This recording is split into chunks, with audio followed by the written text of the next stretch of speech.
한국의 개 단 한 마리 때문에 미국 전체가 큰 충격에 빠졌습니다. 한국의 개 혼자서 미국인을 위협하던 들개 수십 마리를 완전히 제압해버린 것입니다. 그 개의 정체는 무엇이었을까요? 동네를 평화로 만든 개는 바로 대한민국의 명견 진돗개였습니다. 카자흐스탄에서 벌어진 믿을 수 없도록 놀라운 이야기, 지금 바로 시작하겠습니다. 그 전에 딱 1초만 투자하셔서 큰 힘이 되는 구독과 좋아요 버튼 꼭 부탁드리겠습니다. 안녕하십니까? 저는 다국적 기업의 도시 안전 컨설턴트로 일하고 있는 28살 뉴욕 출신 미국인 사라라고 합니다. 작년 저는 회사 최대 규모의 프로젝트를 위해 카자흐스탄의 심장이라 불리는 알마티에 도착했습니다. 천산산맥의 만년설이 병풍처럼 둘러싼 이 도시는 정말 눈부시게 현대적이었어요. 고층 빌딩들이 하늘을 찌를 듯 솟아있고 깔끔하게 정비된 도로와 최신식 인프라가 인상적이었습니다.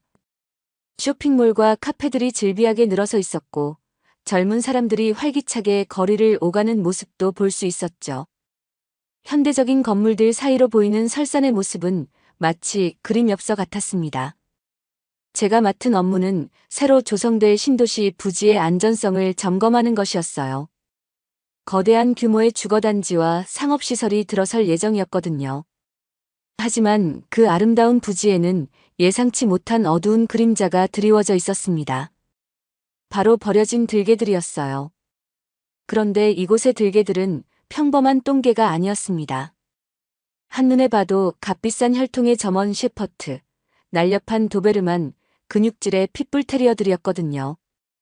로트와일러와 마스티프 같은 대형견들도 섞여 있었습니다. 모두 이곳에 잠시 머물던 외국인들이 떠나며 유기한 서양의 맹견들이었어요.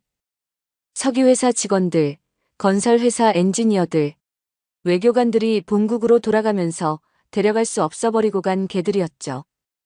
항공료가 비싸거나 검역 절차가 복잡해서 포기한 경우가 대부분이었습니다. 이들은 거대한 무리를 이루어 동네를 장악하고 있었습니다. 무려 20마리가 넘는 대형견들이 무리를 이루고 있었어요. 주민들의 안전을 심각하게 위협하고 있었습니다. 아이들은 밖에 나오기를 무서워했고 어른들도 이른 시간에 집에 들어가곤 했어요. 쓰레기통을 뒤지며 음식을 찾는 개들의 모습은 흡사 무법지대 같았습니다. 특히 새벽과 저녁 시간대에는 아예 거리를 점령하다시피 했어요. 배달원들도 그 시간대에는 접근을 꺼려했죠. 제게는 이 광경이 더욱 불편하게 다가왔습니다. 대학 시절, 저는 동물보호소에서 봉사활동을 한 경험이 있거든요. 시애틀에 있는 한 보호소였는데 그곳에는 일본의 한 악명 높은 번식장에서 구조된 개들이 많았어요. 뜬장에 갇혀 상품처럼 거래되던 아키타와 시바견들의 모습을 본 적이 있습니다. 그 개들은 사람을 무서워했어요. 손을 내밀면 움츠러들고 눈을 마주치려 하지 않았습니다. 꼬리는 항상 다리 사이에 끼고 있었고 작은 소리에도 깜짝깜짝 놀라곤 했죠. 상처받은 영혼들이었습니다. 사람에게 학대받은 기억 때문에 쉽게 마음을 열지 못했어요. 그들의 공허하고 상처받은 눈빛을 마주한 이후로 저는 비슷한 외모의 동양개들에게 일종의 안타까움과 불신을 동시에 갖게 되었습니다. 번식장의 트라우마가 제 마음에 깊이 박혀 있었던 거예요. 동양개들을 보면 자동으로 그때의 기억이 떠올랐고 불쌍하면서도 어딘지 모르게 신뢰하기 어려운 존재로 여기게 되었습니다. 편견이었다는 걸 지금은 알지만 당시에는 그런 생각을 지울 수 없었어요. 그러던 어느 날 저는 그 맹견 무리와 조금 떨어진 곳에서 홀로 서 있는 개 한 마리를 발견했습니다. 윤기나는 황금빛 털에 다부진 체격의 개였어요. 크기는 중형견 정도였지만 당당한 자세가 인상적이었습니다. 다른 개들과는 확연히 다른 분위기를 풍기고 있었어요. 저는 씁쓸하게 중얼거렸습니다. 아, 저건 아키타인가? 아니면 큰 시바견인가? 어차피 저게도 곧 저 무리에 끼거나 비참하게 쫓겨나겠지. 그 개는 무심한 표정으로 맹견들의 움직임을 그저 지켜보고만 있었습니다. 마치 체스판을 내려다보는 선수처럼 침착하고 차분했어요. 다른 개들이 으르렁거리고 서로 견제하는 것과는 전혀 다른 분위기였습니다. 혼자서도 전혀 위축되지 않는 모습이었죠. 저는 그저 가여울 뿐이었어요. 또 다른 버려진 동양개가 비참한 운명을 맞을 것이라고 생각했거든요. 하지만 그때는 몰랐습니다. 그 개가 앞으로 제 인생관을 완전히 바꿔놓을 존재라는 것을, 그리고 제 편견이 얼마나 잘못된 것이었는지 깨닫게 해줄 특별한 존재라는 것을 말이에요. 며칠 뒤 저는 그 황금색 개가 한 동양인 남성과 함께 있는 것을 보았습니다. 놀랍게도 개는 목줄도 없이 남성의 옆에 그림자처럼 붙어 걸었어요. 남성이 멈추자 약속이라도 한 듯 그 자리에 앉아 기다렸습니다. 이런 모습은 처음 봤어요. 보통 개들은 목줄 없이는 여기저기 뛰어다니거나 냄새를 맡으러 돌아다니기 마련인데 이 개는 달랐습니다. 마치 보이지 않는 끈으로 연결된 것처럼 완벽한 보조를 맞추고 있었거든요. 제 안에 경고등이 켜졌습니다. 동물보호소에서의 경험 때문이었어요. 상처받은 개들 중에는 극도로 순종적인 모습을 보이는 경우가 있었거든요. 학대받은 기억 때문에 주인에게 절대 반항하지 못하는 개들 말입니다. 저는 그에게 다가가 물었습니다. 이 위험한 곳에서 개를 풀어놓다니 담담하시네요. 관리는 잘하셔야 할 겁니다. 제 목소리에는 은근한 비판의 뉘앙스가 담겨 있었어요. 무책임한 개 관리에 대한 우려를 표현한 것이었죠. 남성은 제 말의 숨은 뜻을 눈치챈 듯 했습니다. 하지만 화를 내거나 변명하지 않았어요. 대신 차분하게 답했습니다. 하늘이는 제 가족입니다. 걱정 감사합니다. 그의 목소리는 조용했지만 확신에 차 있었어요. 하늘이라는 이름이 인상적이었습니다. 한국 이름인 것 같았거든요. 저는 그 개를 흘끗 보며 물었습니다. 그 아키타, 똑똑하네요. 제가 알고 있는 일본개 품종 중 가장 비슷해 보였거든요. 그러자 남성은 옅은 미소를 지으며 말했습니다. 아키타가 아닙니다. 이 아이는 한국에서 온 진돗개입니다. 진돗개라는 말이 생소했어요. 처음 들어보는 품종이었거든요. 진돗개요? 저는 되물었습니다. 남성은 고개를 끄덕이며 설명했어요. 한국의 천연기념물입니다. 진도라는 섬에서 온 개죠. 하늘이는 우리의 대화를 조용히 듣고 있었습니다. 전혀 산만하지 않고 집중하고 있는 모습이었어요. 숙소로 돌아와 저는 컴퓨터를 켰습니다. 진도 독이라고 검색해봤지만 자료가 많지 않았어요. 위키피디아에 짧은 설명이 있었는데 주인에게 충성스럽다는 몇 줄의 설명과 한국의 천연기념물이라는 딱지 외엔 별다른 정보를 찾을 수 없었죠. 몇 장의 사진을 봤는데 하늘이와 비슷한 모습이었습니다. 황금빛 털색의 꼿꼿한 귀, 말린 꼬리가 특징적이었어요. 하지만 제가 알고 있던 아키타나 시바견과 크게 다르지 않아 보였습니다.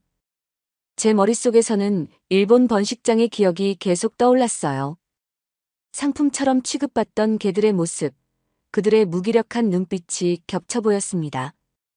진돗개도 비슷한 처지일 거라고 생각했어요. 동양개들의 운명은 다 비슷할 거라고 단정지었죠. 다음 날 아침 출근길에 다시 그 남성과 하늘이를 마주쳤습니다. 이번에는 좀 더 자세히 관찰해봤어요. 하늘이의 걸음걸이는 자신감이 넘쳤습니다. 고개를 당당히 들고 걸었고 주변을 경계하면서도 긴장하지 않았어요. 다른 개들이 짖어대도 전혀 신경 쓰지 않았습니다. 오히려 그들을 한 번씩 훑어보더니 시선을 돌려버렸어요. 마치 상대할 가치가 없다는 듯한 모습이었죠. 이상했습니다. 번식장에서 본 개들과는 완전히 다른 모습이었거든요. 그때 맹견 무리 중 한 마리가 하늘이 쪽으로 다가왔습니다. 덩치 큰 로트와일러였어요. 으르렁거리며 위협하는 모습이었죠. 저는 긴장했습니다. 하늘이가 다칠까봐 걱정되었거든요. 하지만 하늘이는 전혀 당황하지 않았습니다. 오히려 그 자리에 앉아서 로트와일러를 똑바로 쳐다봤어요. 도전적이지도 않고 위축되지도 않은 그냥 담담한 시선이었습니다. 로트와일러는 잠시 머뭇거리더니 돌아서 갔습니다. 무슨 일인지 이해할 수 없었어요. 맹견이 먼저 물러선 것입니다. 하늘이는 아무 일도 없었다는 듯 다시 일어나서 주인을 따라갔어요. 박선우라고 자신을 소개한 그 남성은 제 놀란 표정을 보고 웃었습니다. 하늘이는 싸우는 걸 좋아하지 않아요. 하지만 필요하다면 자신을 지킬 줄 압니다. 그의 말에는 자신감이 묻어 있었어요. 저는 여전히 이해할 수 없었습니다. 제가 알던 동양 개들과는 너무 달랐거든요. 번식장의 개들은 항상 움츠러들고 무서워했는데 하늘이는 당당하고 자신감이 넘쳤어요. 대체 이 개는 뭐가 다른 걸까요? 그날 밤 저는 다시 진돗개에 대해 검색해 봤습니다. 이번에는 좀 더 자세한 자료를 찾으려고 노력했어요. 하지만 여전히 구체적인 정보는 부족했습니다. 단지 충성심이 강하고 용맹하다는 설명만 반복되고 있었죠. 제 마음속에는 의문이 커져갔습니다. 하늘이는 정말 제가 알던 동양 개들과 같은 종류일까요? 아니면 완전히 다른 무언가일까요? 그 답을 찾기까지는 아직 시간이 필요했습니다. 맹견 무리의 리더는 카이저라 불리는 거대한 점원 셰퍼트였습니다. 덩치도 크고 성격도 난폭했어요. 다른 개들은 카이저 앞에서 꼬리를 내리고 복종하는 모습을 보였죠. 완전한 서열 사회였습니다. 그들은 점점 대담해져서 아파트 단지 안까지 들어와 쓰레기통을 뒤지고 주민들을 위협했어요. 처음에는 밤에만 활동하던 것이 낮에도 나타나기 시작했습니다.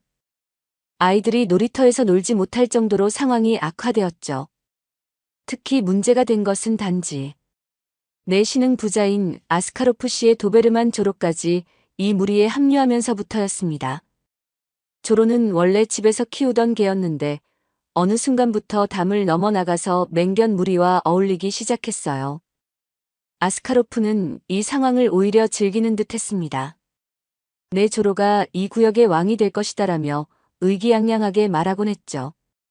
그는 석유 관련 사업으로 큰 돈을 번 사람이었는데 권력욕이 강했어요. 자신의 개가 다른 개들을 지배하는 모습에서 대리만족을 느끼는 것 같았습니다. 조로는 순종 도베르만답게 날렵하고 공격적이었어요. 카이저와 함께 무리를 이끌며 더욱 위험한 존재가 되었습니다.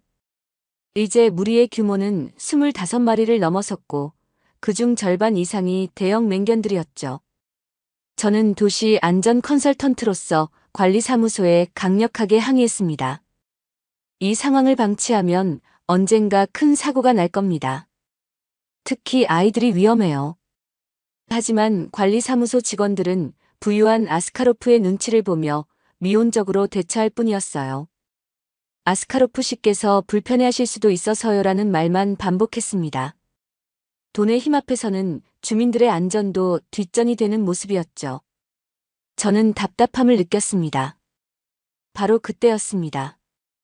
어느 오후 맹견 무리가 박진우 씨와 그의 진돗개 하늘이의 앞을 가로막았어요. 명백한 도발이었습니다. 카이저가 가장 앞에 서서 위협적으로 으르렁거리기 시작했죠. 다른 개들도 일제히 하늘이를 포위하기 시작했습니다. 로트와일러, 핏불, 마스티프까지 총 8마리가 반원을 그리며 포위망을 좁혀왔어요. 하늘이는 완전히 고립된 상황이었습니다. 아스카로프는 아파트 발코니에서 흥미롭다는 듯 팔짱을 끼고 지켜봤습니다. 드디어 재미있는 구경거리가 생겼군이라며 비웃듯 말했어요. 마치 검투사들의 싸움을 보는 로마 황제 같은 모습이었죠. 저는 속으로 생각했습니다. 어쩌나. 저게는 이제 큰 상처를 입겠구나. 8대 1이었거든요. 아무리 용감한 개라도 이런 상황에서는 살아남기 어려울 겁니다. 특히 상대는 모두 맹견들이었으니까요. 다른 주민들도 하나둘 모여들기 시작했습니다. 모두들 걱정스러운 표정이었어요. 몇몇은 핸드폰을 꺼내 동물보호소에 신고하려고 했지만 이미 늦었습니다. 상황은 일촉즉발이었거든요. 카이저가 한 걸음 더 다가갔습니다.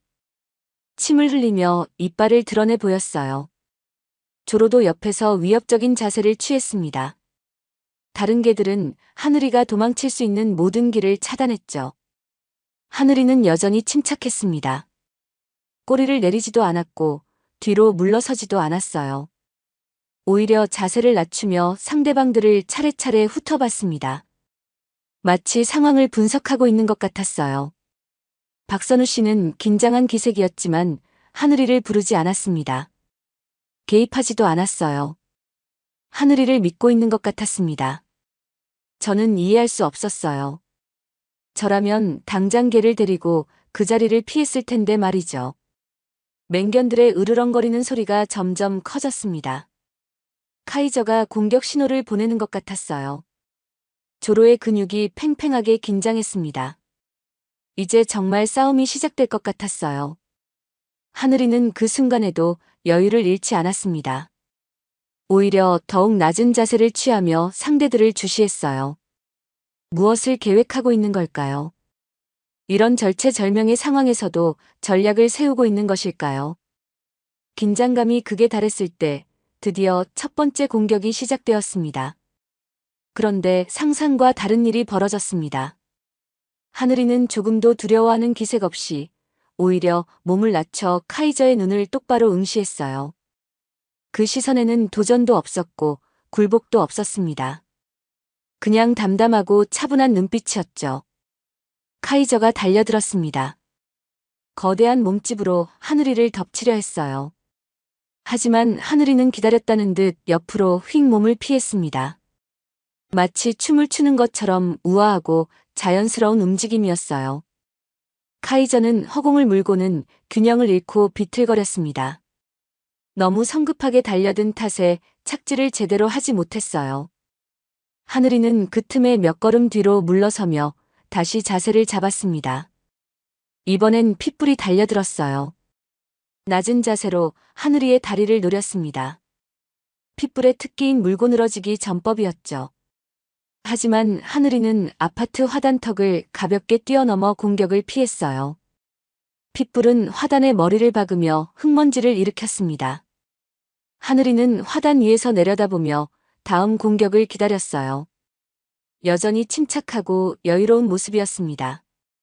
이제 로트와일러와 도베르만 조로가 함께 달려들었습니다. 양쪽에서 동시에 공격하는 전술이었어요. 하늘이는 완전히 포위된 것 같았습니다. 저는 이번엔 정말 위험하다고 생각했어요. 하지만 하늘이는 놀라운 순발력을 보여줬습니다. 두 개가 충돌하기 직전에 뒤로 한 걸음 물러섰어요. 로트와일러와 조로는 서로 부딪히며 넘어졌습니다. 하늘이는 그 사이를 빠져나가며 다시 안전한 거리를 확보했죠. 마치 그들의 공격 패턴을 모두 읽고 있다는 듯 하늘이는 최소한의 움직임으로 모든 공격을 무력화시켰습니다. 단 한 번도 반격하지 않았고 이빨을 드러내지도 않았어요. 으르렁거리지도 않았습니다. 그것은 싸움이 아니라 압도적인 기량 차이에서 오는 품격의 레슨이었어요. 하늘이는 상대를 해치려 하지 않았습니다. 단지 자신을 보호할 뿐이었죠. 폭력으로 맞서지 않고도 상황을 통제하고 있었어요. 다른 맹견들도 하나둘 달려들기 시작했습니다. 마스티프, 또 다른 점원 셰퍼트, 불독까지 총출동이었어요. 하지만 결과는 마찬가지였습니다. 하늘이는 마치 예측이라도 한 듯 모든 공격을 피해냈어요. 때로는 옆으로 피하고, 때로는 뛰어올라 넘어가고, 때로는 낮게 엎드려 공격을 무력화했습니다. 모든 움직임이 정확하고 효율적이었어요. 한치의 낭비도 없었습니다. 구경하던 주민들이 감탄사를 내뱉기 시작했습니다. 저게 정말 개야? 어떻게 저럴 수 있지? 모두들 믿을 수 없다는 표정이었어요. 저 역시 마찬가지였습니다. 아스카로프의 표정이 점점 굳어졌습니다. 자신의 조로가 계속 허우적대는 모습을 보며 자존심이 상한 것 같았어요.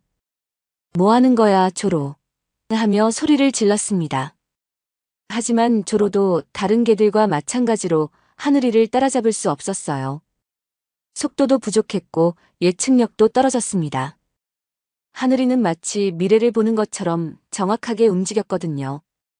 이 광경에 자존심이 상한 카이저가 이성을 잃고 맹렬하게 돌진했습니다. 이번에는 정말 전력으로 달려들었어요. 거대한 몸집을 이용해 하늘이를 짓밟으려는 듯 했습니다. 하늘이는 카이저의 질주를 끝까지 지켜봤어요. 마지막 순간까지 기다렸다가 살짝 옆으로 비켜섰습니다. 전속력으로 달려오던 카이저는 속도를 이기지 못하고 주차장 철제 펜스에 그대로 머리를 쳐박고 말았어요. 깽하는 비명과 함께 카이저는 그 자리에 쓰러졌습니다. 머리에서 피가 흘러나왔어요. 다른 개들은 갑작스러운 상황에 어쩔 줄 몰라 했습니다. 리더가 쓰러진 것이었거든요. 정적이 흘렀습니다. 바람 소리만 들렸어요. 하늘이는 단 한 번의 공격도 없이 맹견 무리의 리더를 완벽하게 제압한 것입니다. 아니, 제압이라기보다는 카이저가 스스로 쓰러진 것이었죠. 저는 입을 다물 수 없었습니다. 이런 일이 가능한 걸까요? 8마리의 맹견을 상대로 단 한 번도 공격하지 않고 이길 수 있다니. 하늘이는 정말 특별한 존재였습니다. 쓰러진 카이저를 보며 다른 맹견들은 어쩔 줄 몰라 낑낑거렸습니다. 리더를 잃은 무리는 완전히 혼란에 빠진 상태였어요. 어떤 개들은 꼬리를 내리고 뒷걸음질 쳤고 어떤 개들은 카이저 주위를 맴돌며 불안해했습니다. 아스카로프는 꼴사납군하며 조로를 데리고 자리를 뜨려 했어요. 자신의 개가 보여준 초라한 모습에 체면이 서지 않았던 것 같습니다. 일단 시시한 싸움 따위 하며 중얼거렸지만 그의 목소리에는 당혹감이 묻어 있었어요. 그런데 가장 먼저 카이저에게 다가간 것은 다름 아닌 하늘이었습니다. 방금 전까지 자신을 공격했던 적에게 다가가는 모습이었어요. 저는 깜짝 놀랐습니다. 대체 무엇을 하려는 걸까요? 하늘이는 머리에서 피를 흘리는 카이저의 곁에 가만히 앉았습니다. 그리고 주변을 경계하기 시작했어요. 다른 개들이나 사람들이 접근하지 못하도록 낮은 경고음을 내면서 말이죠. 위협적이지는 않았지만 확실한 경계의 의미였습니다. 이 장면을 본 다른 맹견들이 더욱 혼란스러워했어요. 승자가 패자를 보호하고 있는 상황이었거든요. 그들이 알고 있던 서열 사회의 법칙과는 완전히 다른 모습이었습니다. 보통은 약한 개를 더 괴롭히거나 쫓아내는 것이 일반적이었으니까요. 저는 제 눈을 의심했습니다. 방금 전까지 자신을 죽이려 했던 적의 상처를 지켜주는 개의 모습이라니. 이런 장면은 영화에서나 볼 수 있는 일이라고 생각했거든요. 현실에서는 불가능한 일이라고 여겼어요. 구경하던 주민들도 저와 비슷한 반응이었습니다. 저 개가 정말 개가 맞나? 사람보다 인정이 많네 하는 말들이 여기저기서 들려왔어요. 모두들 믿을 수 없다는 표정이었습니다. 제가 알던 트라우마에 시달리던 번식장의 개들과는 완전히 다른 차원의 영혼이었어요. 번식장의 개들은 상처받고 위축되어 있었지만 하늘이는 여유롭고 포용력이 있었습니다. 적에게도 자비를 베풀 줄 아는 고귀한 마음을 가지고 있었어요. 제 머릿속에서 동양계라는 흐릿하고 부정적인 카테고리가 산산조각 나기 시작했습니다. 지금까지 제가 가지고 있던 편견이 얼마나 잘못된 것이었는지 깨닫게 되었어요. 하늘이는 제가 상상했던 것과는 전혀 다른 존재였습니다. 카이저가 천천히 의식을 되찾기 시작했어요. 머리를 흔들며 일어나려고 했는데 하늘이가 살짝 코로 건드려 다시 눕히는 모습을 보았습니다. 마치 아직 일어날 때가 아니라고 말하는 것 같았어요. 놀랍게도 카이저는 하늘이의 행동에 반항하지 않았습니다. 순순히 누워서 상처가 아무는 것을 기다렸어요. 방금 전까지 무리의 리더였던 개가 이제는 하늘이의 보살핌을 받고 있는 상황이었습니다. 다른 맹견들도 하나둘 다가와서 카이저 주위에 둘러앉기 시작했어요. 하지만 하늘이가 허락하는 거리만큼만 접근했습니다. 하늘이가 새로운 질서를 만들어가고 있는 것 같았어요. 조로도 아스카로프의 부름을 무시하고 그 자리에 남았습니다. 주인이 아무리 불러도 꿈쩍하지 않았어요. 무언가 중요한 일이 일어나고 있다는 것을 본능적으로 알고 있는 것 같았습니다. 아스카로프는 화가 나서 소리를 질렀어요. 조로, 당장 여기 와. 하지만 조로는 하늘이를 바라보며 앉아있을 뿐이었습니다. 처음으로 주인의 명령을 거부하는 모습이었죠.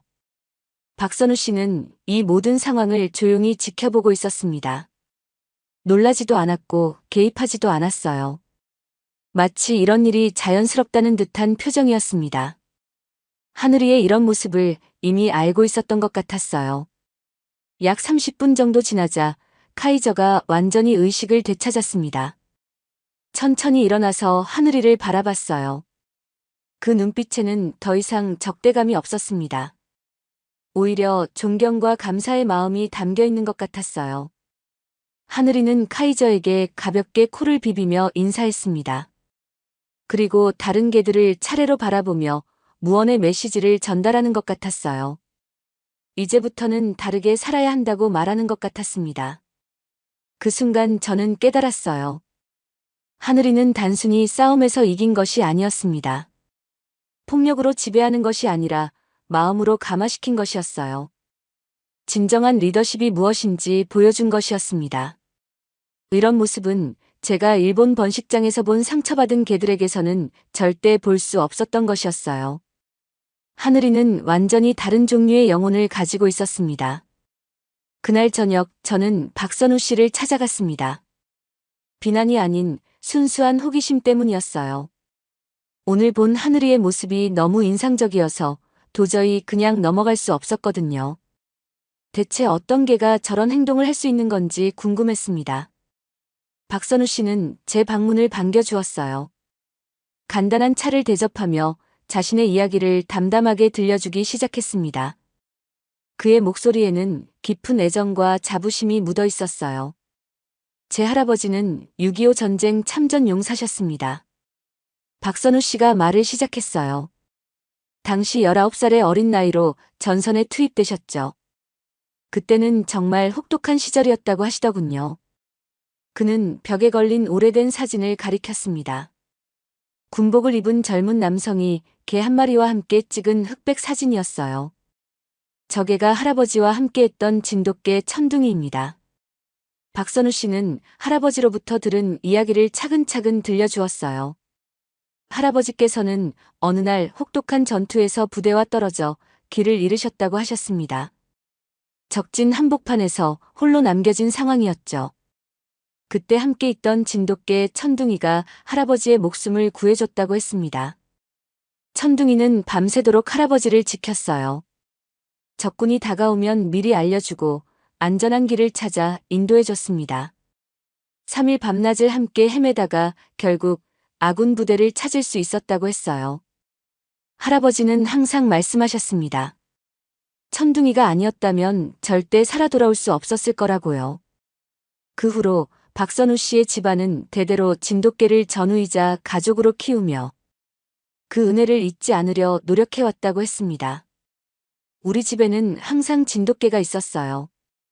천둥이의 후손들이었죠. 하늘이는 천둥이의 5대손입니다. 박선우 씨의 눈에 자부심이 어렸어요. 혈통도 중요하지만 더 중요한 건 정신을 이어받았다는 겁니다. 천둥이의 충성심과 용기를 고스란히 물려받았어요. 박선우 씨는 잠시 말을 멈추고 하늘이를 바라봤습니다. 하늘이는 주인의 발치에 조용히 앉아서 우리의 대화를 듣고 있었어요. 마치 자신에 대한 이야기라는 것을 알고 있는 듯 했습니다. 할아버지께서 돌아가시기 전 일주일 동안은 정말 감동적이었어요. 박선우 씨가 계속 이야기했습니다. 하늘이는 할아버지 침대 옆을 며칠 밤낮 꼼짝 않고 지켰거든요. 의사나 간병인이 다가와도 으르렁거리며 막아섰다고 했어요. 할아버지의 마지막을 지키는 것이 자신의 임무라고 생각했던 거겠죠. 아무도 할아버지를 방해하지 못하게 했습니다. 박선우 씨의 목소리가 잠시 떨렸어요. 할아버지께서 마지막 숨을 거두실 때까지 하늘이는 한 발자국도 떠나지 않았습니다. 심지어 밥도 먹지 않았어요. 그 이야기를 들으며 저는 깊은 감동을 받았습니다. 이런 충성심과 의리가 실제로 존재할 수 있다니. 하늘이는 단순한 애완동물이 아니라 진정한 가족의 일원이었던 것이죠. 진돗개는 한 번 주인을 정하면 평생 바꾸지 않는다고 하죠. 박선우 씨가 말했어요. 하지만 그것보다 더 중요한 건 의리입니다. 자신을 아껴준 사람을 절대 배신하지 않아요. 저는 깨달았습니다. 제가 일본 번식장에서 본 상업적 거래의 산물과 한 집안의 역사와 약속 속에서 태어난 이 개는 근본부터 다르다는 것을요. 번식장의 개들은 돈벌이를 위해 태어났지만 하늘이는 사랑과 의리를 위해 태어난 존재였습니다. 우리나라에서는 진돗개를 천년기념물로 지정해서 보호하고 있어요. 박선우 씨가 설명했습니다. 단순히 희귀해서가 아니라 우리 민족과 함께해온 특별한 의미 때문입니다. 진돗개는 수천 년 동안 한국인과 함께 살아오며 독특한 성격과 능력을 발달시켜왔다고 했어요. 다른 개들과는 완전히 다른 사고방식을 가지고 있습니다. 더 깊이 생각하고 더 신중하게 행동해요. 오늘 하늘이가 보여준 모습이 바로 그런 특성이었던 것이죠. 무력으로 상대를 제압하는 것이 아니라 지혜로 상황을 해결하고 승리한 후에는 관용을 베푸는 것. 이런 품성은 하루아침에 만들어지는 것이 아니었어요. 하늘이에게는 천둥이 할아버지의 영혼이 살아있습니다. 박선우 씨의 마지막 말이 깊이 와닿았어요. 그래서 오늘 같은 일이 가능했던 거예요. 저는 그제야 이해할 수 있었습니다. 하늘이는 단순한 개가 아니라 역사와 전통, 그리고 깊은 사랑이 만들어낸 특별한 존재였던 것입니다. 겨울이 오고 알마티에 기록적인 폭설이 쏟아졌습니다. 하루 만에 1미터가 넘는 눈이 내렸어요. 도시 기능이 완전히 마비되었고 전력망도 곳곳에서 끊어졌습니다. 저희 아파트도 정전이 되어 난방이 중단되었죠. 바깥은 완전한 눈의 세계였어요. 자동차들은 눈에 파묻혀 보이지 않았고 도로와 인도의 구분도 할 수 없었습니다. 시야는 몇 미터를 넘지 못했고 바람이 너무 강해서 밖에 나가기도 위험한 상황이었어요. 저는 창문 너머로 휘몰아치는 눈보라를 바라보며 걱정이 되었습니다. 이런 날씨에는 길을 잃기가 너무 쉬웠거든요. 특히 아이들이나 노인들에게는 생명을 위협하는 상황이 될 수 있었죠. 바로 그때 아래층에서 비명소리가 들려왔습니다. 여자의 울부짖는 소리였어요. 저는 급히 계단을 내려가 보았습니다. 아스카로프 씨의 부인이 복도에서 울고 있었어요. 우리 아들이 보이지 않아요. 그녀가 절규하며 말했습니다. 어디로 간 건지 모르겠어요. 아스카로프 씨도 창백한 얼굴로 서 있었어요. 평소의 오만한 모습은 온데간데 없이 사라져 있었습니다. 7살짜리 아들이 문이 잠시 열린 사이 눈을 구경하러 나갔다가 길을 잃은 것 같았습니다.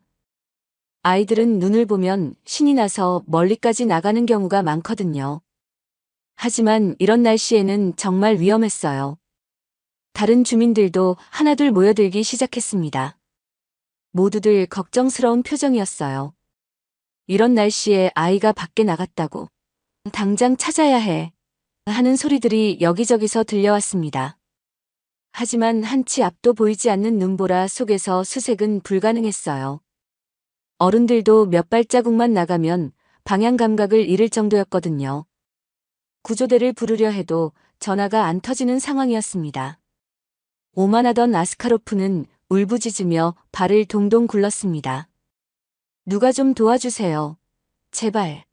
평소 돈으로 모든 것을 해결하려던 그의 모습과는 완전히 달랐어요. 돈으로도 살 수 없는 것이 있다는 걸 깨달은 것 같았습니다.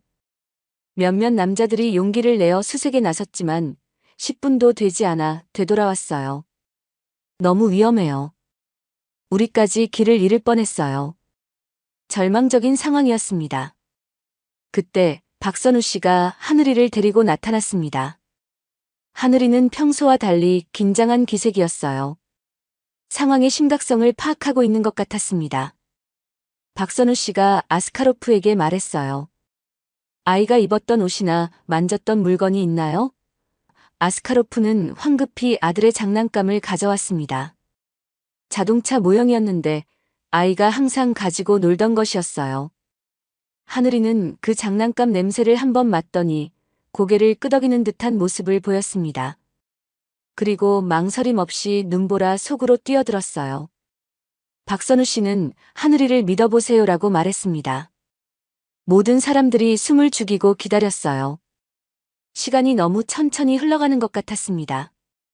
10분, 20분이 지나도 하늘이는 돌아오지 않았어요. 혹시 하늘이까지 길을 잃은 건 아닐까 걱정되기 시작했습니다. 아스카로프의 부인은 계속 울고 있었고 아스카로프는 창가에서 밖을 내다보며 애타게 기다렸어요. 다른 주민들도 모두 불안한 표정이었습니다. 약 30분 후 눈보라 속에서 희미한 그림자가 나타났습니다. 하늘이었어요. 그런데 혼자가 아니었습니다. 뭔가를 끌고 오는 것 같았어요. 가까이 다가와 보니 놀라운 광경이었습니다. 눈더미 속에서 아이를 찾아낸 하늘이는 자신의 몸으로 아이를 감싸 안은 채 체온으로 아이를 녹이고 있었던 겁니다. 아이는 의식을 잃고 있었지만 숨은 쉬고 있었어요.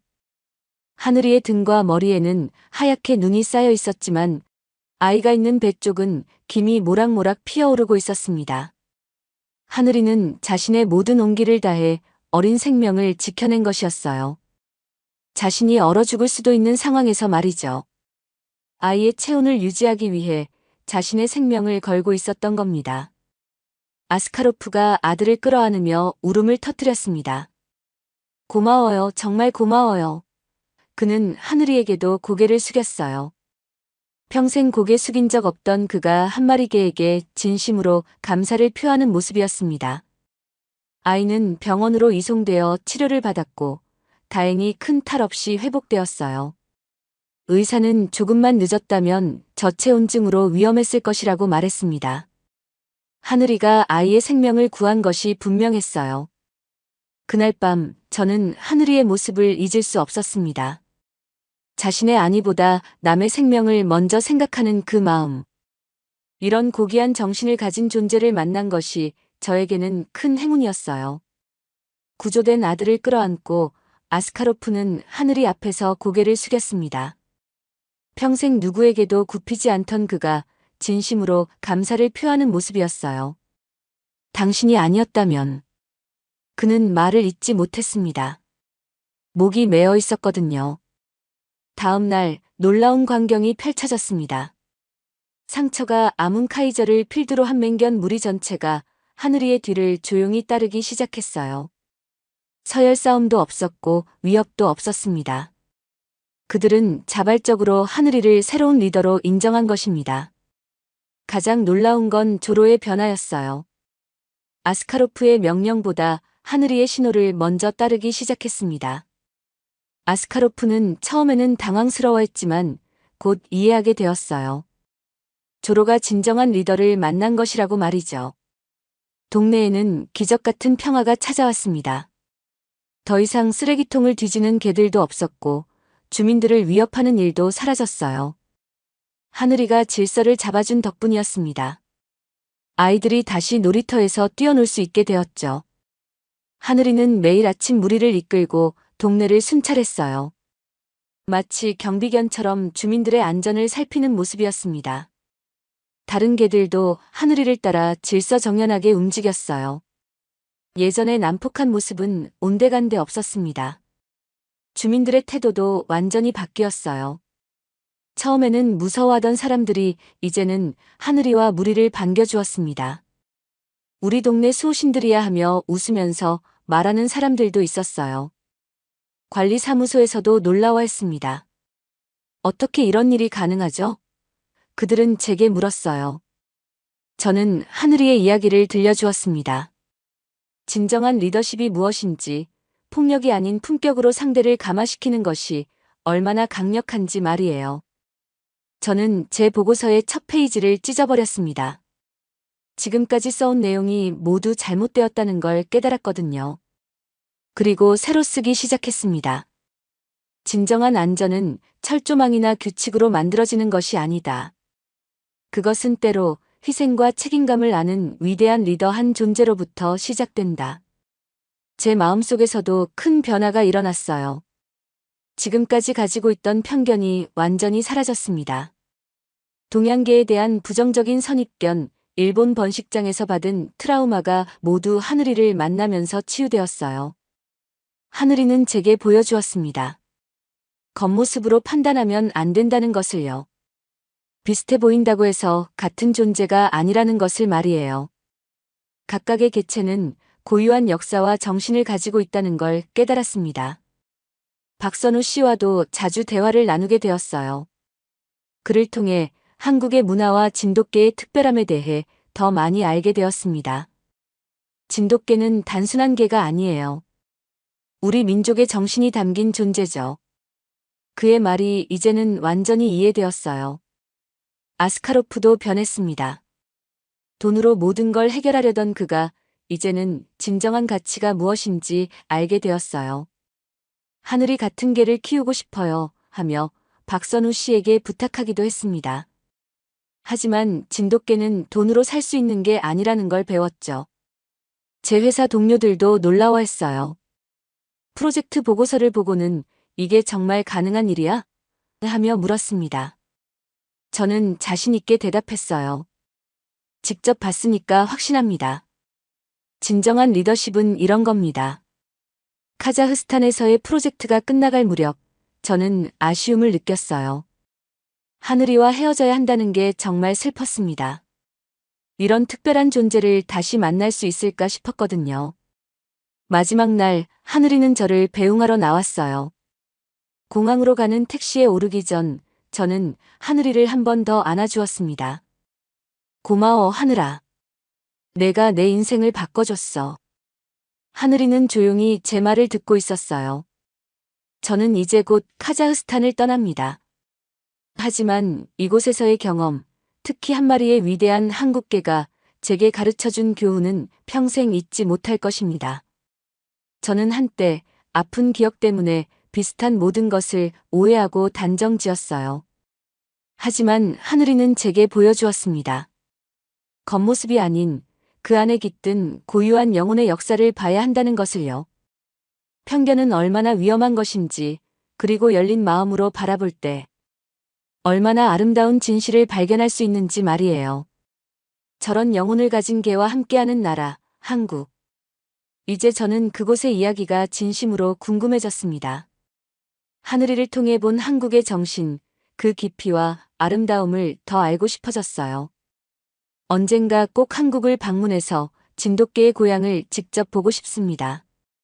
비행기 창문 너머로 알마티의 설산이 보였어요.